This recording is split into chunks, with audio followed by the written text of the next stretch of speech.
hecho, Cubet el Jawa es el yacimiento en el que no se han enterrado reyes, es decir, el yacimiento no real o el cementerio no real que tiene más biografías de todo Egipto.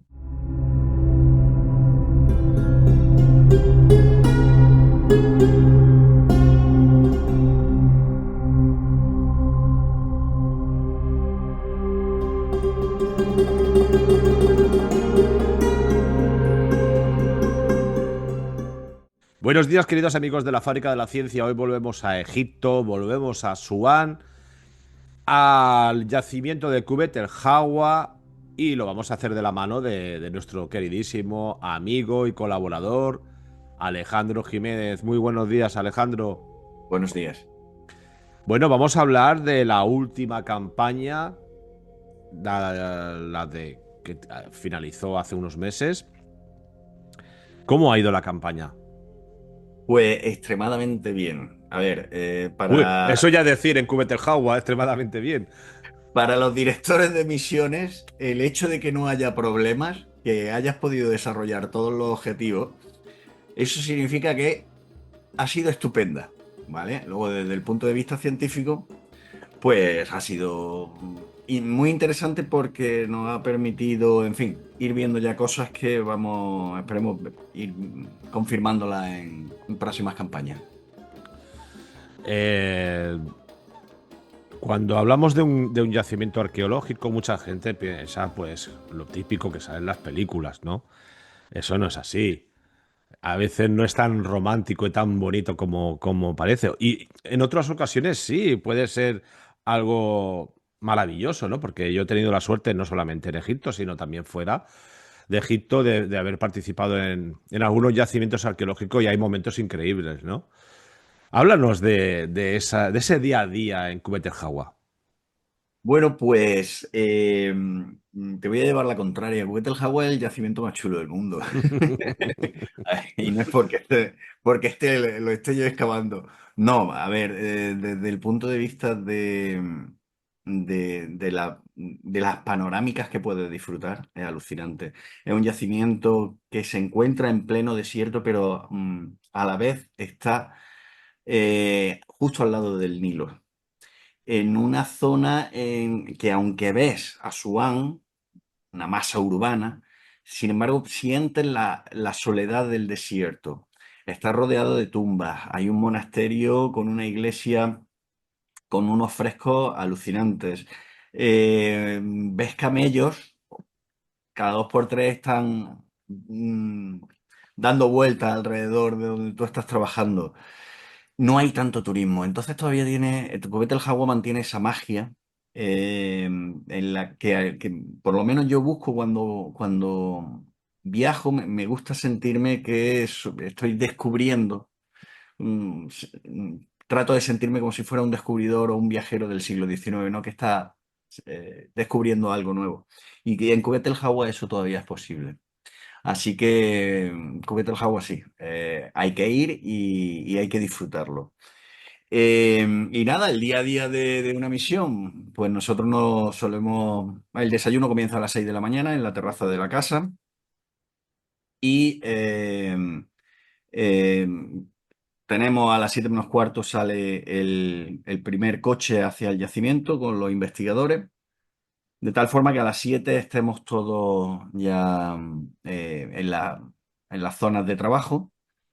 Y en el momento en el que se abre la tumba donde tenemos los materiales y demás, tanto los materiales de trabajo como el material arqueológico, pues ves como la gente desaparece, ¿no? Cada uno a su tajo. Y entonces, pues a las 10 tenemos el segundo desayuno. Yo siempre digo que somos un poco hobbits, ¿no? Porque tenemos más de un desayuno. Y bueno, es una oportunidad para un poco descansar de tu trabajo mentalmente y sobre todo compartir. Y en algunos momentos incluso decir, oye, me he encontrado esto y no sé qué es, ¿por qué no te pasa? Y me le he echado un vistazo a lo que está sucediendo aquí. A las 10:30 retomamos el trabajo y terminamos ya a las 2 de la tarde, en la que vamos a casa. Volvemos a la terraza de la casa, nos tomamos una cerveza que sienta, nos da la vida. Comemos y a las 4, bueno, comemos, hay un momento de descanso y sobre las 4 todo el mundo ya está haciendo el trabajo de gabinete. Y hasta las 7:30, que solemos hacer una reunión, ¿no? En la que, bueno, pues compartimos lo que nos está pasando.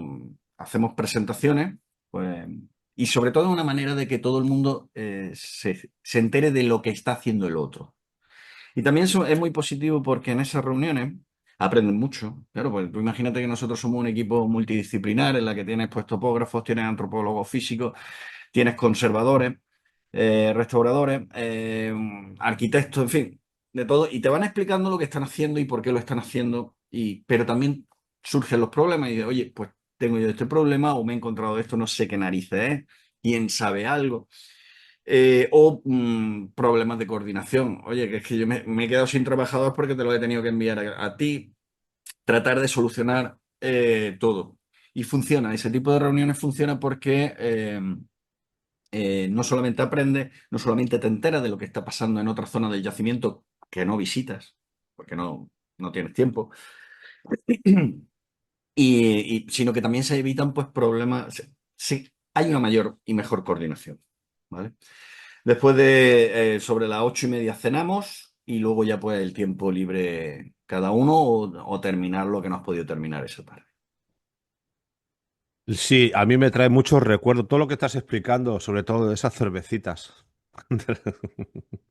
Por las tardes, esas reuniones distendidas, ¿no? Porque, claro, eh, hay momentos que necesitas hablar con los compañeros, que a lo mejor no has hablado en todo el día con ellos y los tienes al lado porque estás trabajando y luego te pones a hablar de, oye, pues mira, he encontrado esto, pues es un momento mágico también, maravilloso.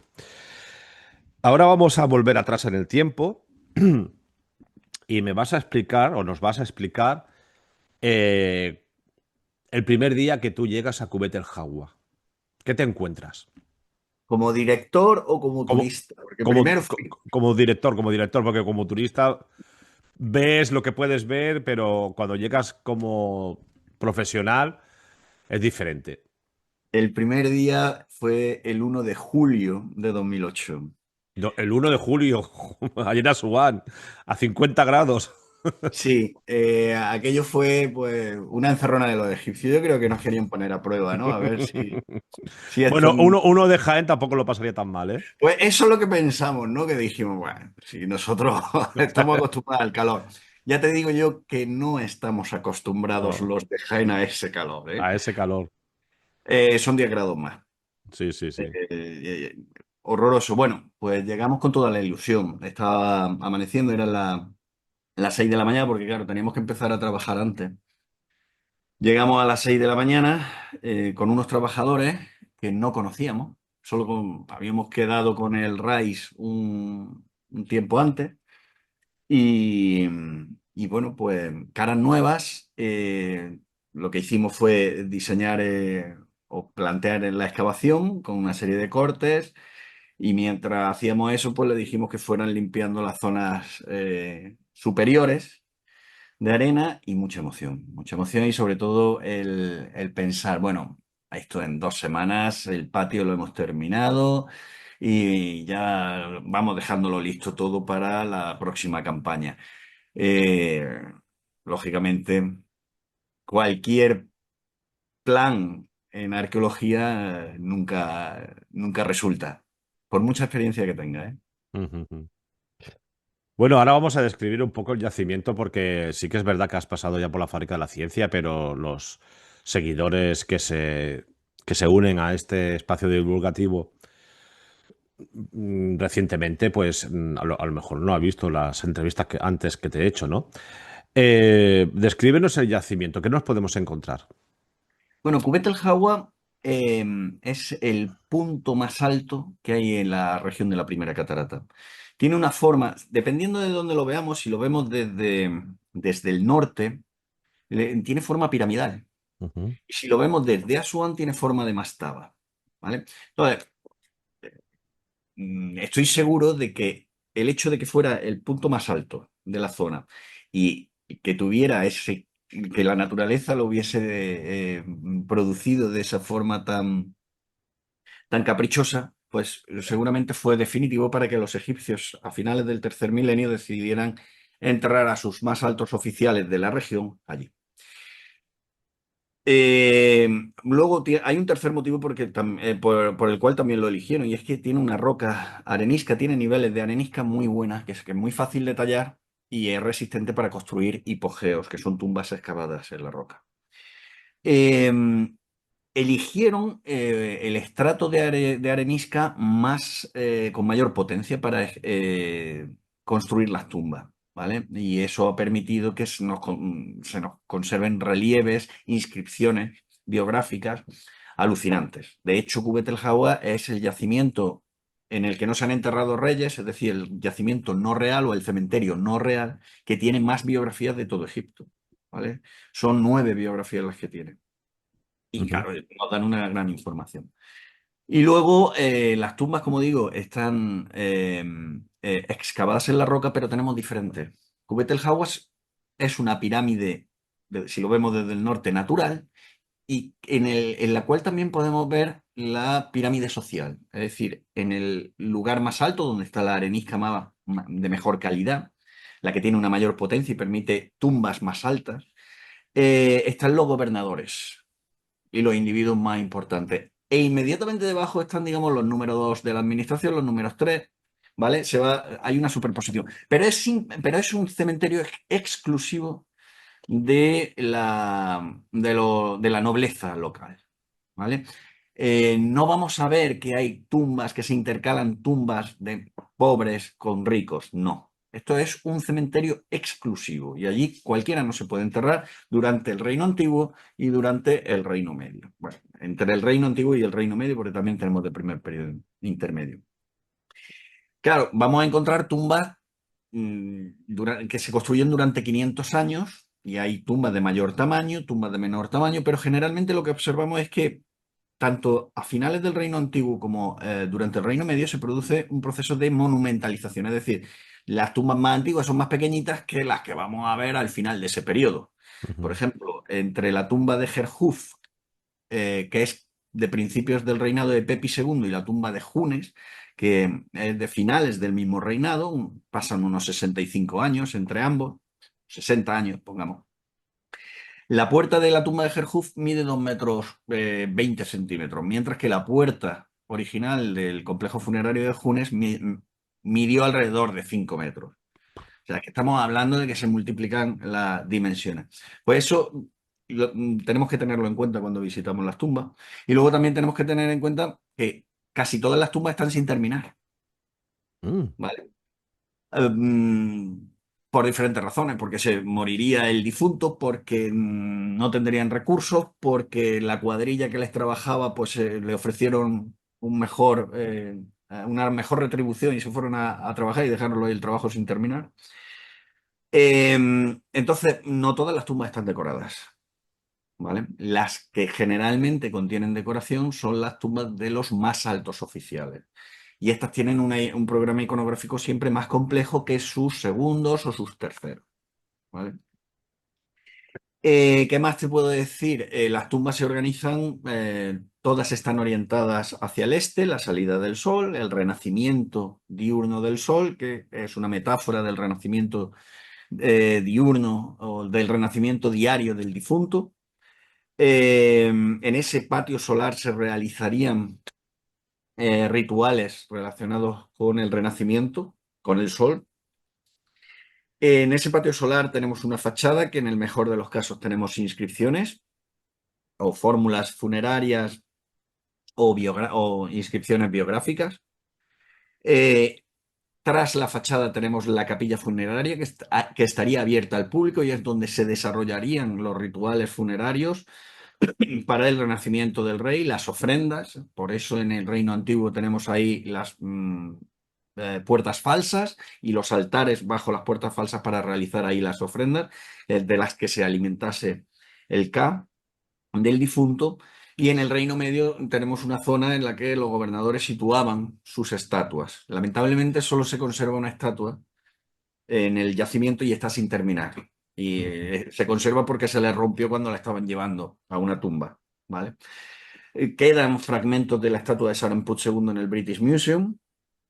En fin, pero también esas estatuas eran las que recibirían las ofrendas de los visitantes. Y luego, en esa capilla funeraria sí que podemos observar cómo hay cámaras subsidiarias o pozos que conducen a las cámaras sepulcrales, que es realmente la tumba. Por eso lo que hay que hablar no es tanto de tumbas. Vamos a la tumba de Saremput II. A ver, yo también lo digo. Pero lo más correcto es decir, vamos al complejo funerario de Saremput II, porque es una zona de culto y es una zona de enterramiento también. Ujú. Y uno de los elementos que más destaca, sobre todo cuando vas con barco por el Nilo, son esas rampas, ¿no?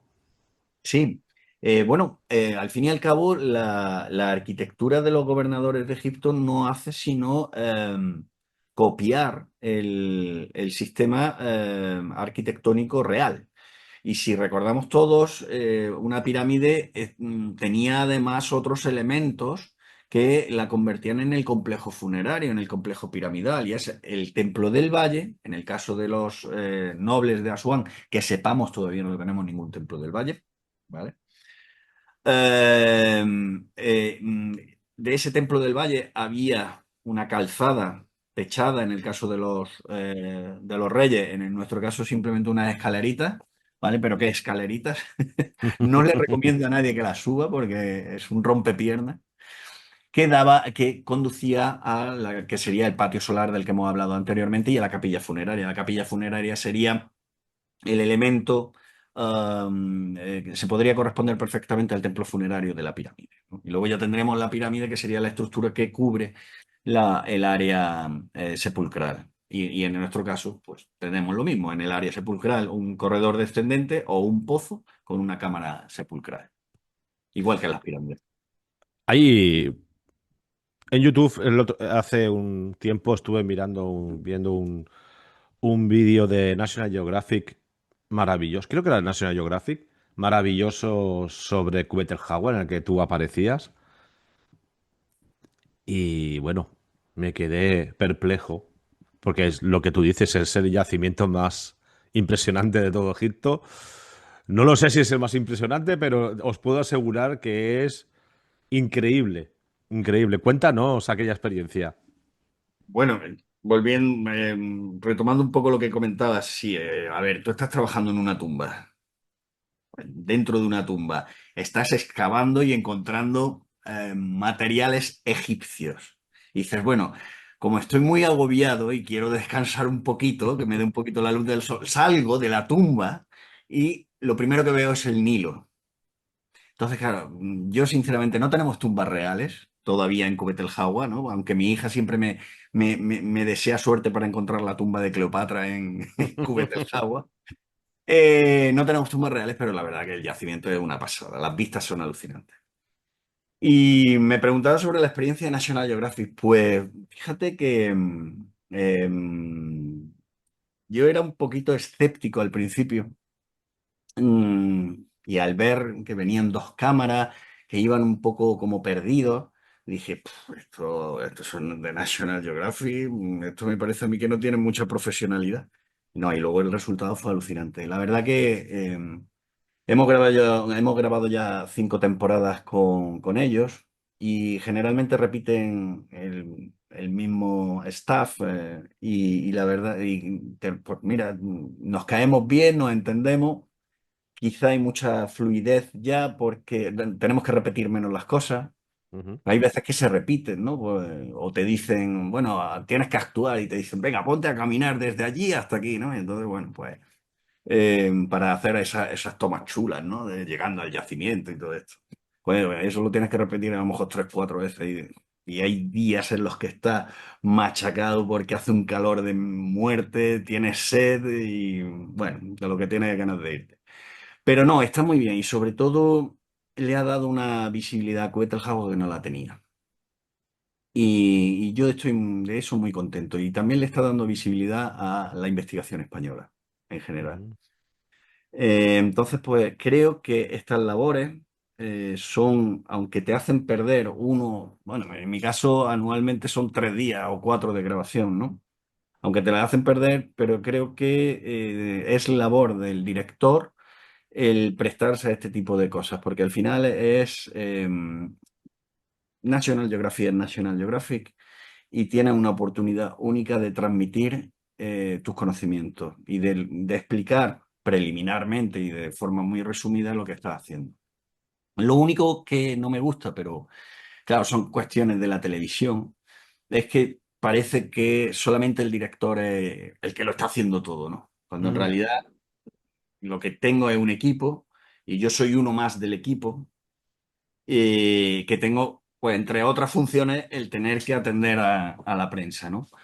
Pero que detrás de mí hay un equipo y un equipazo. Y yo simplemente soy uno más. Ahora ya para finalizar, porque el tiempo se nos ha agotado, una vez en una entrevista que te hice nos contaste una anécdota bastante chunga cuando casi os fusilan allí, casi se lían a tiros con vosotros. Suelte a un representante de un grupo cultural, creo que era, que intervino para no...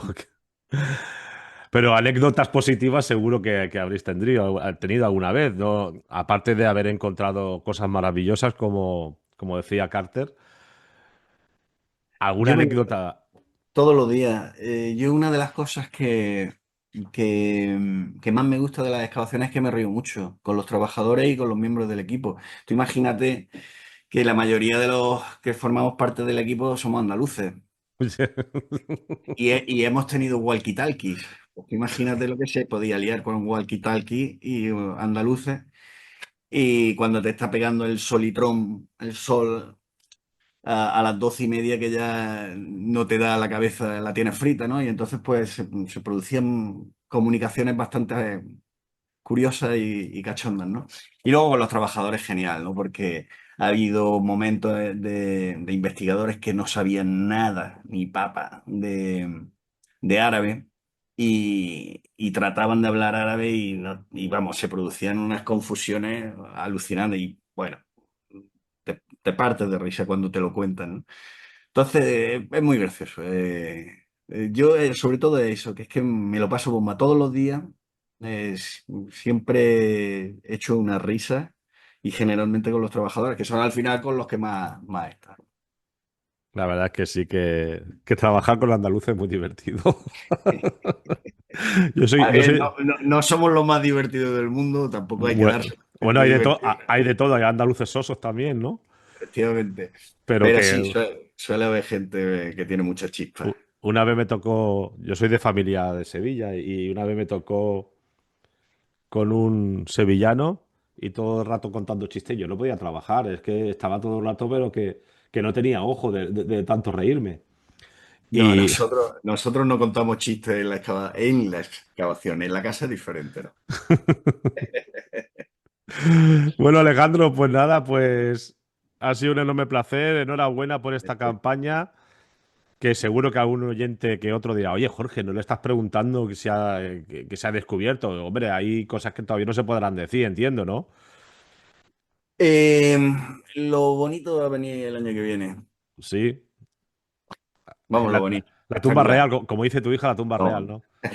no, Cleopatra no. No va a ser. No, Hombre, de hecho, si vas buscando una cosa, no te sale. Te lo digo por experiencia, ¿eh? Pero no, sí, el año que viene hemos dejado ya preparada. Hay años de excavaciones en las que tienes que bajar y dejarlo preparado para el año siguiente ya meterte en serio con otra nueva fase. Nosotros queremos llegar a la fase del primer periodo intermedio en Kubet-el-Jawa, que es uno de los temas que más nos interesan para los próximos años. Porque el primer periodo intermedio, aunque tenemos muchas inscripciones, es muy difícil de reconstruir y desde el punto de vista arqueológico es mucho, nos faltan muchos datos. Entonces queremos al menos saber qué narices pasó durante el primer periodo en la frontera entre Egipto y Nubia. ujú. Bueno, el otro día estuvimos hablando con Parra de José Miguel Parra, Ujú. de Jean-Philippe Loé, Ujú. 75 años creo que estuvo allí. No, ¿Tú no te ves así tampoco? No, no, no, no, no, no. El año que viene empato a Elmar Edel, que se pasó 17 campañas arqueológicas en Cuetelhauer. El año que viene lo empato. Lo Sí. voy a superar, ¿vale? Pero yo creo que más de 20 no hago. Básicamente, yo de hecho me quiero retirar cuando se establecen laboralmente eh, el codirector y la subdirectora del proyecto, que son jóvenes. Eh, Traen nuevas ideas. Yo ya he tenido muchos años para excavar y para proponer hipótesis. Ahora tiene que venir sangre nueva que desafíe o que se crea lo que yo he dicho, pero sería más interesante que lo desafiasen y que tratasen de razonarlo, porque así es como avanza la ciencia. En la ciencia humana es tratar de demostrar que alguien no está aquí y tienes que crear nuevos argumentos, ¿vale? Y yo ya lo que me voy a dedicar, no me voy a desligar lógicamente del proyecto, pero yo ya centrarme simplemente en la edición de las memorias arqueológicas de todo aquello que se ha excavado mientras yo he sido el director. Ujú, ujú. Y espero conseguirlo. Y tú, como me dijo también Luis Manuel González una vez, que tiene muchas ganas de dejar las palmeras de dátiles para cambiarlas por las de cocos, como diciendo, ya que necesito unas vacaciones, ya una jubilación y unas vacaciones, ya que estoy de Egipto hasta el gorro. Eh, Lo dijo en broma, evidentemente, no porque él va a seguir yendo a Egipto, pero sí, sí, no, pero es imposible. es O sea, imposible. yo no me veo. Lo que sí me veo es con menos responsabilidad en otro proyecto. Ujú, Entonces, lo bueno que como la Universidad de Jaén va a tener varios proyectos arqueológicos a corto plazo, pues sí me veo que me inviten alguna vez y vaya yo allí del que coge el botijo, ujú. ¿vale? Pero sin tener la responsabilidad de ser el director de una excavación. Eso es extenuante. Claro. Porque no pagan nunca. Son los problemas diarios de una excavación. Ten en cuenta que, hombre, nosotros no tenemos muchos trabajadores, pero tenemos a lo mejor 15 trabajadores y tenemos a 15 o 20 investigadores que van, vienen, que a uno se le ha perdido el equipaje, que a otro le ha llegado roto, se ha puesto mal a mi madre y tengo que volver a España. Y luego vas a la casa y tienes que, en fin, tiene que haber de todo, desde papel higiénico a comida todos los días. Luego bregar con la oficina del Ministerio de Antigüedades, que gracias a Dios no nos ponen muchos problemas, pero de vez en cuando pues tienes que, en fin, que es cansado y dar un pasito atrás de responsabilidad y verlo todo como un investigador, que yo me centro en lo mío y que se caiga el mundo alrededor, mientras no se caiga lo mío, pues tengo ganas de eso. Bueno, Alejandro, pues muchísimas gracias. Ha sido un enorme Gracias a placer. vosotros. Ha sido un enorme placer y en breve nos veremos. Muchas gracias. Inshallah. Inshallah.